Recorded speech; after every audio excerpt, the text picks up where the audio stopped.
who have stayed for a long period of time. So that is true what he's saying. But Mr. Speaker, so what kind of interventions are we said in terms of this long period of without promotion? As a result of this, we have agreed, and it has been presented to the board, that all officers who are still constables and they are 50 years and above will all be promoted automatically on merit and sent for training. Mr. Speaker, for all officers who are still inspectors of police or who have been corporals for also 15 years, Mr. Speaker, for more than 15 years, for 15 years and above, have stagnated at corporal stage, be promoted automatically and taken for training. And for people who have been inspectors of police, Mr. Speaker, for more than 10 years, be also promoted automatically and taken for training. That way, you help the police officers deal with their personal welfare, and they feel like they are being cared of. But going forward, there must be a system that automatically helps police officers. Unless you have a serious disciplinary case, you must know that when you reach a certain level of service, you will have moved from constable to corporal to inspector and so forth and so forth. Mr. Speaker, the other issue now is working hours. And this is where I suspect, without prejudice to the case that is going on involving Mr. Boniface Kariuki, I was looking at him and I'm asking myself, why would a police officer shoot a civilian in such an incident? Mr. Speaker, it points out, we suspect, you can suspect a mental health situation at that point in time. When you deploy someone, and this is where we need also to, as I said earlier, we need to deal with this issue of protest. When there is a protest in Nairobi, for avoidance of doubt, for people to know, the police officers are deployed from 6 the following day. You know, by 7, 8, 9, 10, they're already preparing to take position. Because if they don't take position, goons will take that position and come to town to burn property and so forth. So somebody has been deployed from 11 p.m. at night, okay? And given some snacks around in the morning. And occasionally, sometimes they might be forgotten. But I'm just, making true confession that if it happens that they were not brought for snacks, Mr. Speaker, they will be deployed. Now, the following morning, he's taking position the entire day. Now, the real mandamano starts at 1 p.m., okay? By that time, he's worn out, he's tired, sugar levels are down. So by 3 p.m., that person is extremely irritable. Extremely irritable. A small provocation, you insult his wife or his mother, you call him stupid, or at that point in time, their mental health status is of great challenge. So sometimes it's important for all of us to appreciate the operating environment of some of these police officers. And therefore, that's why we're insisting we need more police officers that can be able to cover for each other. But also, let's not create occasions where police officers have to manage criminals and gangs and so forth that are giving us problems. And Mr. Speaker, as a matter of fact, I have visited the training institutions of the police. All our police officers that are deployed to deal with serious cases like Al-Shabaab, among others, do not stay there for long, and they're always brought back. And before they are redeployed, they go through training, including counseling. And Mr. Speaker, I know, I don't need to mention within which institutions, but we have a very detailed program for dealing with those situations. The problem is the day-to-day police officer in a normal police station providing those services. There are very few counselors. The counselors now that are serving our police officers are only at the county headquarters, and they are supposed to move to different places, so different parts of the county.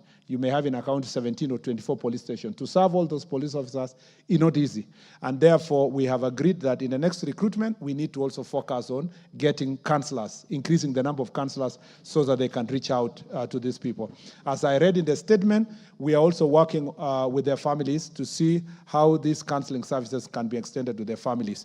And lastly, Mr. Speaker, is to point out that now in the National Police Service, drunkardness is not considered an offense, an act for this that can lead to drunk addiction or alcohol addiction does not lead to your dismissal.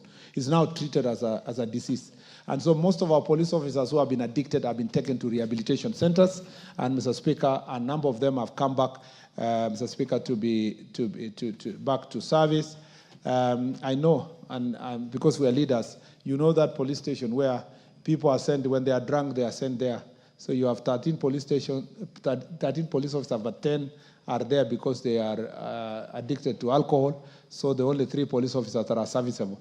Those are some of the things we have said it must come to an end. Transfer police officers to certain police stations, certain corners, because they are addicted must also come to an end. So this is an area of reform that we have picked from our public engagements, and I assure you that we are going to deal with these issues decisively.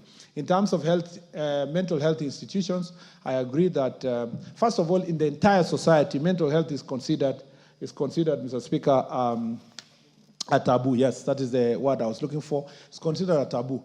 And not just about the police officer, even us who are sitting here, even me, Mr. Speaker, to be able to manage the cases we deal with in this ministry, I have to be conscious that my mental well-being is important. So I must think about what things am I going to do, how do I debrief, what exercises can I do, what things can you do, and that's the same for the police. That's why we're saying police officers are now exposed to playing sports, boxing, exercising, running, and those who are able to do that have, and some are community activities, some are leading in churches. In fact, the police chaplaincy is very instrumental in terms of helping police officers to have debriefing sessions where they can be able to do this. And for avoidance of doubt, Mr. Speaker, as a result of the diligence of National Police Service, we have 2 teams in the Premier League. Mr. Speaker, the National Kenya Police football team, the champions of the Premier League, and recently the APS Police Bomet qualified, Mr. Speaker, to Premier League. And then we have many athletes, world record holders. Mr. Speaker, our volleyball team is one of the best around, the same to volleyball, boxing, and many other sports. So we encourage sports within the police service. Ultimately, we need to reach a stage where the police officers, these are 120,000 people. So definitely, if you have 10,000 having a problem, it becomes multiplied. But we need to reach a stage where we have enough technology, and that's why the first question was important. We're having enough technology that we don't have to have too many numbers, so that you manage the numbers, pay them well, and challenge issues of mental health. Of course, sorry, Speaker, if you allow me this. Of course, the working environment of the police officers is also a serious challenge. Where they live, most of the police officers in the police stations are living in uni-arts. Mr. Speaker, a police officer with his family, their houses are partitioned with some kind of a sugar or a bedseat. Yeah, pazia, you know that one. Mr. Speaker, and you're asking yourself, how do these people live? Because for you to live well, you have to exile the next person living in the next day. You know what I'm saying? So it's really a problem. And you have children, you have deplorable working conditions. For those of us who have had this engagement at home, and even if you look at your police station, you'll realize your police station is the worst government office in the country, you know? And allow me to use this example. Sondu Police Station, when we were at Jukwala Usalama Kericho, we discovered that Sondu Police Station was built in 1932. It is old, it is completely in a deplorable state. Meanwhile, Sondu Power Generation Station was built over 10 billion shillings or so. Yet you have the police station here, they are supposed to provide security to this critical government installation. They just need maybe 10 million to build a good police station, and nobody cares about that police station. And those examples are replicated all over the country.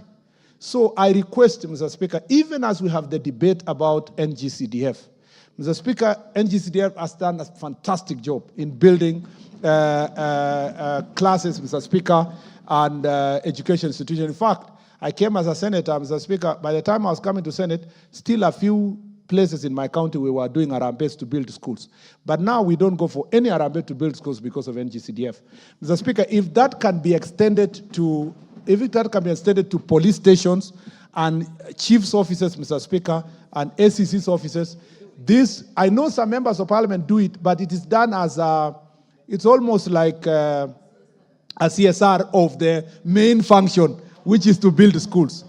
I will request, Mr. Speaker, a conversation based on my findings having gone around the country. I don't want to mention the counties that are doing extremely badly, Mr. Speaker, because I don't want to put leaders on the spot. That, Mr. Speaker, we need to come to a place where we can have a conversation between us and the NGCDF team to see how best we are going to achieve building our modern, good police stations with at least the OCS and the deputy OCS and the sergeant in charge of the armory getting accommodation within the police station so that we can provide proper services to the people of Kenya. I thank you, Mr. Speaker. Robert Mbui, we are running out of time. A comment? Yes, half a minute. Mr. Speaker, the minister said something very important that must be acted on. You cannot have a person who started working at 11 and by 5 o'clock has not eaten holding a firearm. That, I think, should be changed in management of demonstrations. Even drivers which have these buses that roll, if you look at the time, at that time they are not in a mental state to work. Thank you, Mr. Speaker. In fact, Minister, when those policemen are on the streets, do you ever think even where they go to relieve themselves? Something as simple as that, a human nature call. Yeah. And you are there from morning to evening. What do? The hotels are closed because people are rioting. You can't enter any cafeteria. And they are human beings. A man within an age bracket of procreating, living in a small hut, and sometimes you find 3 families living in that hut, divided by a piece of cloth, and they have got human needs, and children are born in there, or sometimes an unmarried young man with a couple.